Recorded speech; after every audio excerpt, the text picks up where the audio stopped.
Pemirsa, untuk memastikan tenaga kerja terlindungi program jaminan sosial ketenagakerjaan yang diwajibkan pemerintah, PP Jam Sostek menggandeng Kejaksaan Tinggi Kejati, Provinsi Bali.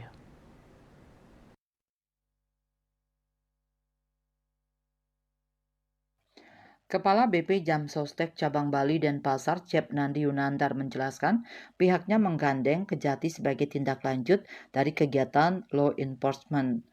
Pihaknya disebut ingin memastikan seluruh pekerja di wilayah cabang Bali dan pasar baik perusahaan swasta non-ASN dan perangkat desa mendapatkan pelindungan jaminan sosial ketenagakerjaan.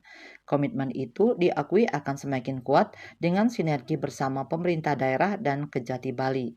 Ia mengakui BP Jam Sostek akan mengedepankan upaya persuasif dalam pola pengawasan dan pemeriksaan Wasrik di 2024.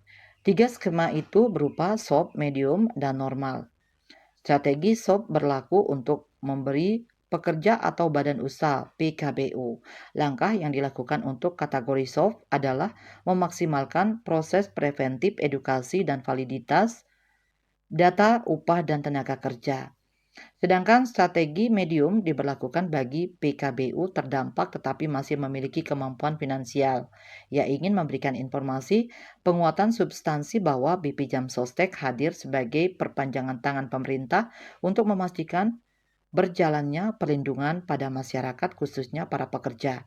Ia berharap sinergi antara BPJS Ketenagakerjaan dan Kejati Bali dapat meningkatkan kesadaran pengusaha dan tenaga kerja akan pentingnya program jaminan sosial ketenagakerjaan.